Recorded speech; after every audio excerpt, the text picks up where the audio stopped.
नमस्कार मित्रों, एक बार फिर से स्वागत है आप सभी लोगों का। प्रयोगशाला सहायक की हम बात कर रहे थे।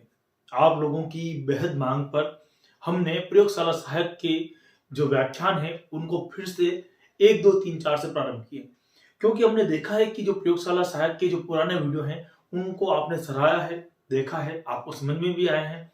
और अब जो नए सिरे से मैं प्रारंभ कर रहा हूँ, उनमें कुछ जो पिछले साल जो कमियां रह गई थी, या यूँ कहूँगा कि जैसे पीछे बैकग्राउंड में आवाज़ आ रही है, कुछ दिखने में आपको फ़ोकस की प्रॉब्लम हो रही थी, वो सारी चीज़ों का समाधान करके कुछ नए सिरे से और कुछ नए टॉपिक को चुना है। मैंने आपको इससे पहले वाला जो वीडियो था उसमें कहा था कि हमें ऐसा टॉपिक लेना है जो मैथ्स वाले बच्चों के लिए भी ईज़ी हो और साइंस वाले लोगों के लिए भी, यानी कि बायोलॉजी वालों के लिए भी उपयोगी हो, ईज़ी हो। देखिए हमारी जो यूनिट है, अगर मैं यूनिट 1 की बात करूं तो उसमें पहला शब्द आता है शैवाल, यानी कि सवाल से उन्होंने शुरुआत करी है। अब जो बायोलॉजी के विद्यार्थी हैं वो भी, और जो गणित के विद्यार्थी वो भी, यानी कि मैं अब लैब असिस्टेंट की ही बात कर रहा हूं, तो उन लोगों के दिमाग में एक प्रश्न आता है कि सवाल क्या है। अगर ये प्रश्न पहले शुरुआत से समझते हैं, यानी कि हम अभी कल्पना करते हैं कि हम 8th क्लास में, मैं अभी ना तो बायोलॉजी वालों को ज्यादा महत्व दे रहा हूँ ना मैथ्स वालों को दे रहा हूँ, आप समझना। एक सीधी सी बात होती है कि सवाल क्या है, या सवाल किसे कहते हैं, एल्गी किसे बोलते हैं। जब आप एल्गी या सवाल की बात करते हो तो आपके दिमाग में एक राजस्थानी शब्द में आती है काई, है ना। काई शब्द से आप कुछ लोग परिचित होंगे। फिसलन भरी जगह जहां होती हैं, तालाबों में, जहां थोड़े पानी की जगह हो और बहता हुआ पानी जहां हो, वहां पर आपने काई या शैवाल को देखा होगा। अब ये कौन से वर्ग में है, कहां से लिया गया है, किस प्रकार से इसका वर्गीकरण किया गया है, हमें क्या क्या चीज इसमें पढ़नी है। तो अगर मैं सीधा पॉइंट पे आ जाऊं कि मैं सवाल की ही बात करूंगा तो बहुत सारी चीजें छूट जाएगी। हमको इनको पहले से समझना होगा कि सवाल क्या है ना। उन चीजों को एक बार हमको वापस समझना होगा। चलिए, सबसे पहले आप लोगों को कुछ जानकारी होनी चाहिए। क्या क्या जानकारी होनी चाहिए? सबसे पहली जानकारी होनी चाहिए कि हमें एक वर्गीकरण शब्द हम बार बार उपयोग करेंगे। क्या मैं उपयोग लाऊंगा? वर्गीकरण शब्द का उपयोग होगा। वर्गीकरण, वर्गीकरण किसे कहते हैं? ये बात आपको पता है कि वर्गीकरण में किसी भी चीज को हम 2 या 3 या 4 या 5 या जितने भी भागों में बांटते हैं, उनकी सुविधा के आधार पर, यानी कि सीधी सी कहानी क्या होगा, अध्ययन को सरल बनाने के लिए, क्या करने के लिए? सरल बनाने के लिए क्या करने के लिए अपन वर्गीकरण करते हैं? तो जो हमारा अध्ययन कर रहे हैं उसको सरल करने के लिए, और उसको भविष्य में कहां पर उसका क्या करना पड़ेगा अपने को? उपयोग। देखिए, आप लोगों ने देखा होगा कि जब आप लोगों के घर में कोई चीज खो जाती है, मान लो कि आपकी बाइक की खो गई, स्कूटी की चाबी खो गई, या कोई मार्कर खो गया, पेन खो गया, मोबाइल कहीं रख दिया आपने, तो ऐसी परिस्थिति में आप अपनी मम्मी से पूछते हैं कि मेरा वो फला चीज आपने देखी है क्या? और फिर उसका जवाब मम्मी देती है, या जो आपका घनिष्ठ है, जो आपके साथ रहता है, वो जवाब देगा। और ज्यादातर मम्मी ही देती है, मैं जहां तक जानता हूँ। क्या जवाब देंगे? कि वो टीवी के पास में है। जैसे टीवी का रिमोट गुम जाता है आपका, तो वो भी आप जवाब ये मिलता है कि वो वहां पर पड़ा हुआ है, सोफे के दाईं तरफ पड़ा हुआ है ना। तो ये सारी जो चीजें हैं वो किसी न किसी शब्द से कोरिलेट कर रहे हैं, किसी न किसी शब्द से जोड़ रहे हैं। देखिए, वर्गीकरण यही है। अगर आपका पूरा घर एक साथ कर दो और फिर आप कहो कि मुझे उस पूरे घर में से सुई ढूंढनी है, तो शायद तक आपको ढूंढने में बहुत टाइम लग जाएगा। आपका घर वर्गीकरण के हिसाब से ही जमा हुआ है। आपके कपड़े जहां पर होने चाहिए वहां पर कपड़े हैं, आपके जूते जहां पर होने चाहिए वहां पर जूते हैं, भगवान का मंदिर जहां होना चाहिए वहां मंदिर है। यानी कि जो चीज जहां पर होनी चाहिए व्यवस्थित है। और आप जब भी, आपने देखा होगा, कुछ काम करते करते आप वहां पर गए और आपने वो चीज उठाई और आप चले आए, आपको पता भी नहीं होगा कि वो काम हो गया। और कल्पना करो अगर वो चीज वर्गीकृत नहीं होती, डिवाइड नहीं होती, बटी हुई नहीं होती, तो आप लोगों को उतनी आसानी से वो चीज नहीं मिलती, आपको 4 लोगों को पूछना पड़ता। यानी कि वर्गीकरण क्या लाता है? तो वर्गीकरण किसी भी चीज को सरल कर देता है। किसके आधार पर कर देता है? तो उसकी जो उपयोगिता है उसके आधार पर वर्गीकरण उसको सरल बनाता है। देखिए हम लोगों ने ये बात तो हो गई वर्गीकरण की, तो फिर सजीवों में और निर्जीवों में इनमें भी वर्गीकरण होगा? बिल्कुल। सबसे पहले मैं इसको रफ कर लेता हूं।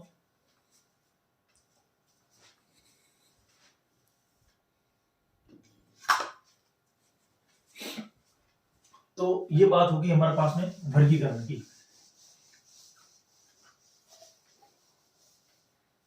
इस पॉइंट को मैं यहां पर लिखता हूं, वर्गीकरण। दिख रहा है आप लोगों को? साथ के साथ लिखेंगे तो बढ़िया रहेगा। वर्गीकरण क्या है? तो समानता के आधार पर, समानता और असमानता के आधार पर सजीवों का, मैं यहां पर शब्द सजीव यूज कर रहा हूं, सजीवों को विभक्त करना, यानी जितने भी सजीव हैं, जितने भी एनिमल और प्लांट है, उनको क्या करना है? अलग अलग भागों में विभक्त करना ही क्या है? क्या कहलाएगा? वर्गीकरण कहलाएगा। समान और असमान, यानी कि समान और असमान का मतलब क्या हो गया? उनके विशिष्ट जो लक्षण होंगे, उसके आधार पर, विशिष्ट लक्षणों के आधार पर हम क्या करेंगे? उन सजीवों और निर्जीवों का, या जो भी हमारे पास है, उनका वर्गीकरण करेंगे। अच्छा, ये वर्गीकरण की ये जो प्रक्रिया है, ये नहीं है कि आज से चालू हो गई, कि 2 दिन से पहले से चालू हुई है, कि कुछ सालों से पहले हुई है।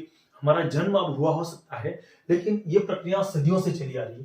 प्रकृति ने अपने आप वर्गीकरण कर रखा है। आप लोगों ने देखा होगा, जहां पर मैदान है वहां पर मैदानी मैदान है, जहां पर पहाड़ है वहां पर पहाड़ी पहाड़ है, और जहां पर समुद्र की, अगर अथाह सागर की बात करें तो सागर ही और समुद्र ही है। तो यानी प्रकृति ने भी उनको वर्गीकृत कर रखा है। आप कबूतर को देखते हैं तो पहचान जाते हैं ये सारे कबूतर हैं, उसमें से एक तोता बैठा होगा तो आप कहते हैं हाँ ये अलग है। ये एक प्रकार का वर्गीकरण ही है। लेकिन अब इतनी जातियों के लिए वर्गीकरण करना कठिन हो जाएगा, तो इसलिए क्या करते हैं कि कुछ इन चीजों को प्रकृति के आधार पर देखते हैं। सबसे पहले हम बात करते हैं, अब यानी कि मैं जो बात कर रहा हूं आपके शैवाल, कवक, इनकी जंतुओं की, तो उससे पहले हम इसको वर्गीकृत करके देख रहे हैं कि हम शैवाल कहां पर आ रहा है। सबसे पहले आता है जो हमारे वैदिक साहित्य थे, तो वैदिक साहित्य में भी वर्गीकरण किया गया था। वैदिक साहित्य के अंदर लगभग 740 पादपों को, कितने पादपों, सजीवों की बात कर रहा हूं मैं, और 250 जंतुओं वर्गीकृत किया गया था। इसी प्रकार आप लोगों ने एक नाम सुना होगा, सुश्रुत। ये नाम काफी फेमस है अपने आप में। तो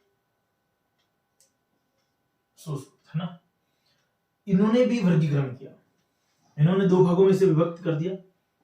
एक भाग उन्होंने कहा कि जो गतिशील हैं, वे सजीव जो गतिशील हैं, और उन्होंने कहा एक जो गतिहीन है ना।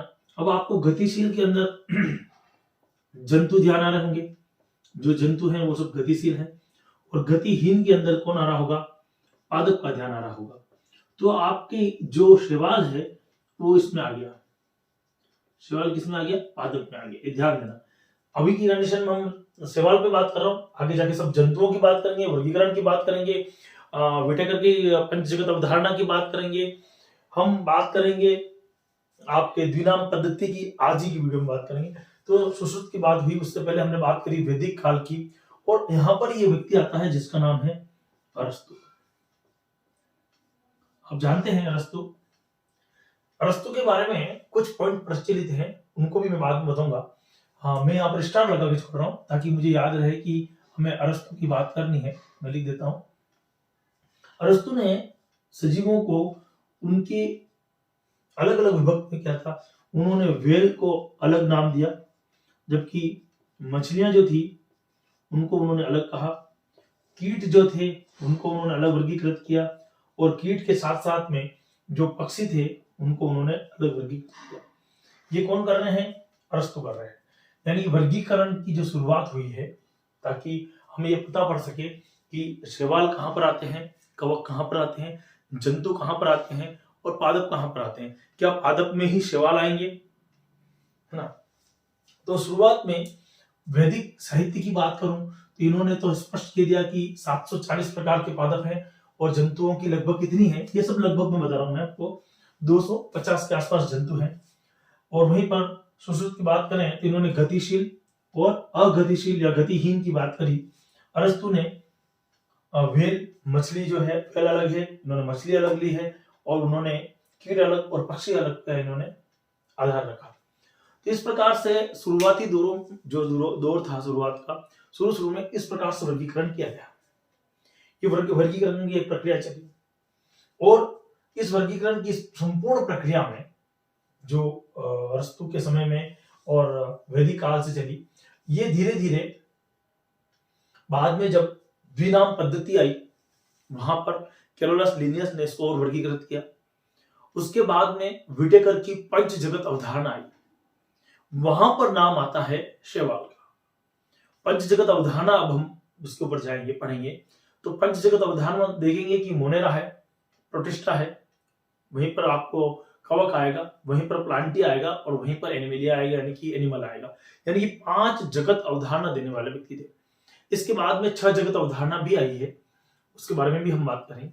पर विटेकर की पंच जगत अवधारणा कई बार प्रश्न पूछा गया है, तो आप लोगों को ये तो वर्गीकरण की बात समझ में आनी चाहिए जो मैंने आपको बताने का प्रयास किया है।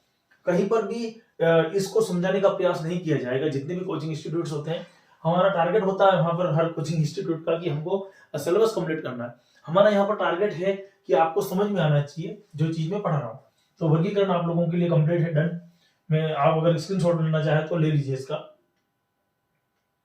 ले लिया, ओके, हाँ लेना था स्क्रीनशॉट। चलिए, वर्गीकरण की अपन ने बात कर ली।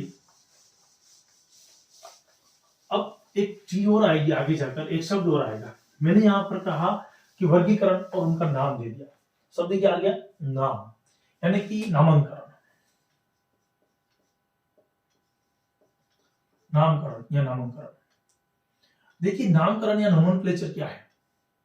आप लोगों ने देखा होगा कि आपका मित्र है और उनका नाम है, मान लो रमेश नाम है।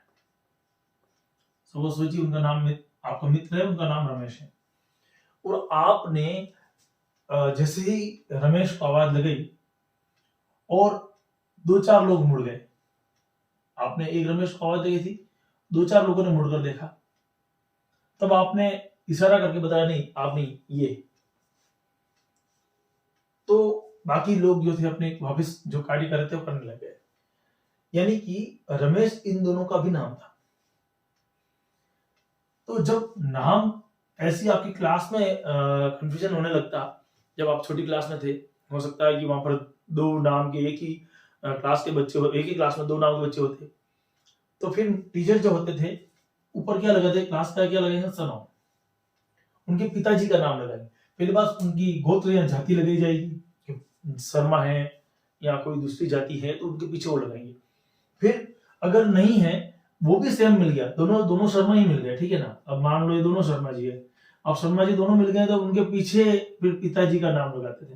पिताजी तो अलग अलग होंगे, ये तो कंफर्म है ना। वो भी नहीं होते तो फिर फर्स्ट और सेकंड यूज किया जाता था। ध्यान हो तो फर्स्ट और दूसरे के आगे लगाते हैं सेकंड, एक के आगे फर्स्ट। तो इस प्रकार से हमने जो हमारा अटेंडेंस होता था क्लास में, उसमें फर्स्ट सेकंड यूज करके या उनके पिताजी का नाम यूज करके इस प्रकार से वर्गीकरण किया जाता। अब जरूरत क्यों पड़ी? अगर ऐसा नहीं करते तो किसके नंबर किसके चढ़ जाते? ये तो एक छोटी सी क्लास की बात हुई। अब आप कल्पना करो कि ये पूरी बात पूरी ब्रह्मांड की कर रहा हूं मैं। ब्रह्मांड बोलूं तो ब्रह्मांड नहीं, यूं बोलते अपन की पूरी अर्थ की बात करो। पृथ्वी पर कितने ही सजीव हैं। अब उन सजीवों में जो एनिमल हैं, कुछ प्लांट्स हैं, उन एनिमल और प्लांट्स की अगर अपन देखें तो कुछ तो ऐसे हैं जो जिनकी शकल सेम है। शकल सेम बोलूं तो यानी कि वो एक जैसे दिखते हैं। जैसे आप बात करेंगे, हमारे यहाँ पर एक शब्द है गोरैया। गोरैया चिड़िया है। अब गोरैया चिड़िया जो है वो चिड़िया घरेलू चिड़िया अपने आसपास में घूमती हुई मिलती है। अब ये यहाँ पर भी है, ये ऑस्ट्रेलिया में भी है, ये आप अमेरिका में जाओगे तब भी वहां पर भी है। तो वहां पर भी उनको अलग नाम से जाना जा रहा है, भारत में उसको अलग नाम से जाना जा रहा है। और आप उसको तो छोड़ो, भारत के अंदर ही अगर राज्यों की बात करें तो अलग अलग राज्यों में इस चिड़िया को अलग अलग नाम से जाना जाता है। जो उसका कॉमन नेम है वहां के नाम से, जो भी जेनेरिक नेम है वहां का, वहां के नाम से जाना जाएगा। अब क्या दिक्कत हो जाएगी कि जिस चिड़िया के बारे में आप बात कर रहे हो सकता है वो दूसरा राज्य वाला व्यक्ति उसके बारे में समझे ही नहीं, तो फिर आपने जो स्टडी करी, आपने जो उसके बारे में पता लगाया, उसका कोई मतलब रहा नहीं। इसीलिए सबसे पहले जरूरत क्या पड़ेगी कि हम जो कुछ भी पढ़ेंगे वो क्या कैसा होना चाहिए, साइंस की पद्धति से होना चाहिए, विज्ञान की पद्धति के अनुसार होना चाहिए। और उसके लिए क्या जरूरत होती है, नामकरण की, यानी कि वैज्ञानिक नाम। वैज्ञानिक नाम। अब वैज्ञानिक नाम कैसे पता लगेगा कि ये वैज्ञानिक नाम है अथवा नहीं? एग्जाम्पल देखते हैं अपन। आप लोगों ने शकरकंद देखा होगा, शकरकंद देखा है, ठीक। ये आप शकरकंद हिंदी भाषा के अंदर कहते हैं अपन शकरकंद, ठीक है ना। और इसी को स्वीट पोटैटो, स्वीट पोटैटो के नाम से कौन जाना जाएगा? आपका जो इंग्लैंड है वहां पर, इंग्लैंड में इसको क्या कह देंगे, स्वीट पोटैटो। वहां तक तो छोड़ो, आप सीधे चले जाओ तेलुगु में या तमिल में, है ना, इसका नाम चेंज हो जाएगा। वहां पर इसको कंदमूल कहेंगे। क्या कहेंगे? कंदमूल। और अगर आप बंगाल की बात करें तो इसे बोलेंगे मीठा आलू, मीठा आलू। देखिए,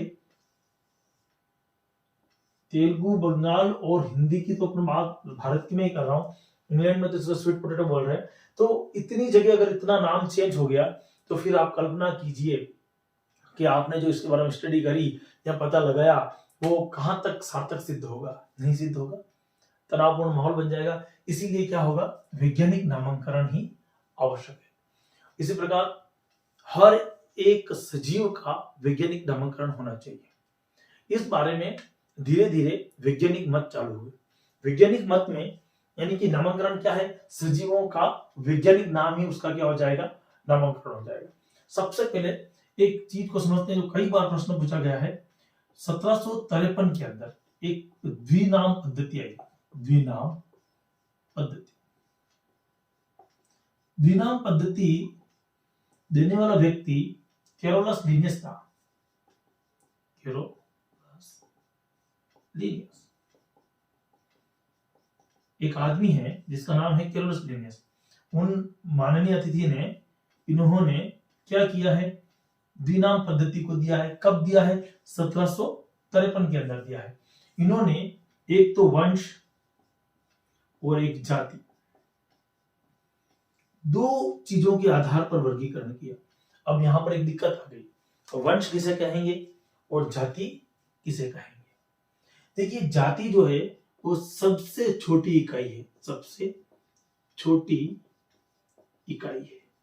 वर्गीकरण की सबसे छोटी इकाई जो है वो कौन सी है? जाति है, ध्यान देना। और उससे पहले कौन आता है? वंश आता है ना। अब आप लोग यूं समझिए, आप सब लोग एक ही वंश के हैं, या मान लो जो आपकी फैमिली बैठी हो, उनमें जाति भिन्न भिन्न हो सकती है। अब यहाँ पर आप जाति में वापस जाते हैं तो क्या करते हैं, आप जाति अपने ऊपर ले लेते हैं, खुद के ऊपर। यहाँ पर हम क्या बात करना चाह रहे हैं, जाति का मतलब क्या हुआ, जाति यानी कि सजीवों की जाति। जैसे कि अपन बात करेंगे सोलेनम नाइग्रम, है ना, यानी कि अगर मैं और बात कहूं,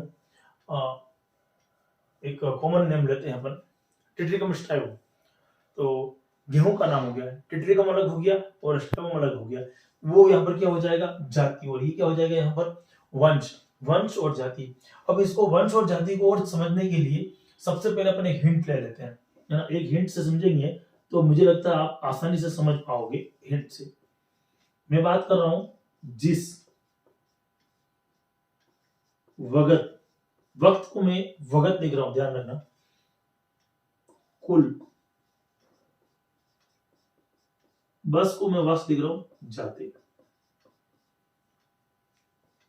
तो जी का हो गया जगत, सबसे पहले जी का जो आया जिसमें, स का हो गया संग,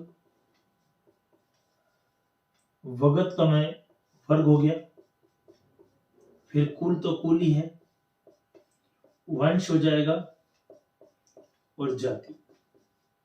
ये क्रम हो गया। एक बार ये प्रश्न पूछा होता नीट में, ध्यान रखना, नीट में ये प्रश्न पूछा था तो वंश निम्न में से कौन सा सही क्रम है, और वहां पर ये सब एक जैसे दिखते हैं। अगर मान लो इसको वर्ग को उठा के कुल के इधर रख दिया, कुल को उठा के इधर रख दिया, तो प्रश्न का उत्तर गलत। तो वंश आप यहां पर आ रहा है लास्ट पहले, है ना। तो ध्यान रखना वंश और जाति में इन दोनों जो लास्ट वाले पॉइंट है, इन दोनों को ध्यान में रखकर ही वर्गीकरण किया जाता है या नामांकन किया जाता है वर्गीकरण में। सबसे पहले जगत, संघ, वर्ग, कुल, वंश, जाति। जिस वक्त कुल बस जाते, कैसे समझोगे? अगर इंसान मेहनत कर लेता बहुत ज्यादा, है ना, तो फिर उसके कुल लंबे समय तक बस जाते हैं, समझना। तो जिस वक्त कुल वस जाते, एक सीधी सी लाइन याद रखनी, उस वक्त कुल बस जाते, जिस वक्त कुल बस जाते, उससे आपका काम हो जाएगा। तो अंतिम जो है वंश और जाति, वंश और जाति द्विनाम पद्धति के अंदर आती है। ध्यान रखना, कैरोलस लिनियस की बात है ना। तो कैरोलस लिनियस ने 1753 के अंदर सबसे पहले द्विनाम पद्धति को दिया था, और इन्होंने क्या किया था, वंश और जाति की बात करी। चलिए इसको मैं मिटा रहा हूं, उससे पहले आपको स्क्रीनशॉट लेना हो तो ले लीजिए। चलिए अब वंश और जाति जब कैरोलस लिनियस की बात आती है तो एक चीज और आती है। इन्होंने जो वंश का नाम लिया, वंश का नाम जो लिया था वह जेनेरिक था। शब्द सुना लग रहा, अभी जेनेरिक दवाई से, है ना, जेनेरिक था। अब यहां पर एक शब्द आता है कि उसमें जेनेरिक क्या है, इसको भी क्लियर कर लेते हैं। तो इसको मैं थोड़ा क्लियर करता हूं, जेनेरिक क्या है। जेनेरिक क्या है, यानी कि विशिष्ट लक्षण, कोई भी विशिष्ट लक्षण के आधार पर, लक्षण के आधार पर, आपके अंदर कोई विशिष्ट लक्षण है, उसके आधार पर आपका नाम रख दिया जाता है। आपने भी अपने मित्रों के नाम रखे होंगे, है ना। कोई बहुत अच्छा मित्र है तो ये मेरा बहुत खास दोस्त है, उसके भी अलग अलग मतलब उसकी क्वालिटी के आधार पर नाम रखा होगा आपने। ये बहुत ज्यादा घनिष्ठ है, बहुत अच्छा है, कोई मजाक करने वाला तो उसने आपने उस पर नाम रखा होगा। यानी कि उसकी कोई ना कोई विशेषता होती है। आप लोगों ने देखा होगा, कोई समझदार होता है ना, किसी की एंट्री अगर क्लास में हमेशा अलग लेवल से होती है तो आपके तो ये तो हीरो है, हीरो शब्द क्यों आपने यूज किया, वो विशिष्ट नाम रखा। उसी प्रकार से जो वंश का नाम रखा है कैरोलस लिनियस ने, वंश में किसी भी सजीव का जो वंश का नाम रखता है उसका जेनेरिक होता है। जेनेरिक का मतलब होता है कि जो उसमें विशिष्ट लक्षण होते हैं उसके आधार पर, है ना। कैरोलस लिनियस के बाद में जब इसी को और ज्यादा आगे ले जाने की जरूरत पड़ी कि किसी किसी में प्रॉब्लम आई कि जाति सेम लगने लगी, तो उनके लिए जाति सेम लगने के लिए एक त्रिनाम पद्धति है। क्या है? त्रिनाम पद्धति। ये त्रिनाम पद्धति जो थी वो द्विनाम पद्धति के बाद में आई थी, और इसमें वैरायटी शब्द को जोड़ा था, इसको जोड़ लिया था वैरायटी शब्द को, यानी कि जाति की भी उपजातियां या उसको तोड़ दिया तो उसका नाम क्या रखा? वैरायटी। तो आज की जो लेवल सिस्टम की जो क्लास हुई है, मुझे लगता है कि हमने सवाल लिखा है थंबनेल पे आप लोगों को समझाने के लिए। अब आपको पता पड़ेगा कि सवाल आते आते कहां से शुरुआत हुई है और किस तरह से अपने को हम पहुंचे हैं यहाँ तक। अब इसके बाद में वर्गीकरण, जब अपने बात करी वर्गीकरण के बाद में अपने नामांकन की बात करी, उसके बाद में एक और व्यक्ति आएगा। त्रिनाम पद्धति के बाद में एक व्यक्ति और आता है, और वो आता है विटेकर। पंच जगत अवधारणा, विटेकर की कौन सी अवधारणा है ये ना? पंच जगत अवधारणा, 5 जगत अवधारणा दी थी। 5 जगत अवधारणा देने वाला आदमी था विटेकर। कल की क्लास में हम इस पर पढ़ेंगे, कहां पर मोनेरा आता है, कहां पर प्रोटिस्टा आता है, कहां पर कवक आता है यानी वनजई, और कहां पर प्लांटी आता है, और कहां पर एनिमिलिया आता है। 5 जगत अवधारणा दी, बाद में जाके 6 जगत भी हुई थी, लेकिन पंच जगत अवधारणा अपने को पढ़ना है। और उसमें सवाल शब्द कहां पर आता है, सबसे बड़ी बात। क्या सवालों के अंदर गुण होते हैं? क्या सवाल स्वयं प्रकाश संश्लेषण कर सकते हैं? लाल सवाल किसे कहते हैं? क्या जो सवाल है उनके बाद में सवाल का उपयोग कहां पर होता है? इन सब चीजों को अपने को पढ़नी है कल की क्लास के अंदर हम इस पर पूरी चर्चा करेंगे। और आप लोगों के साथ साथ में जो रीड के विद्यार्थी हैं उनके लिए हमने अलग से क्लास प्रारंभ कर रखी है। तो आपको कुछ पॉइंट ज्यादा समझना हो तो आप रीड वाली क्लास को भी उठाकर देखिए, उसको भी हमने समझाने का काफी प्रयास किया है। जय हिंद, जय भारत।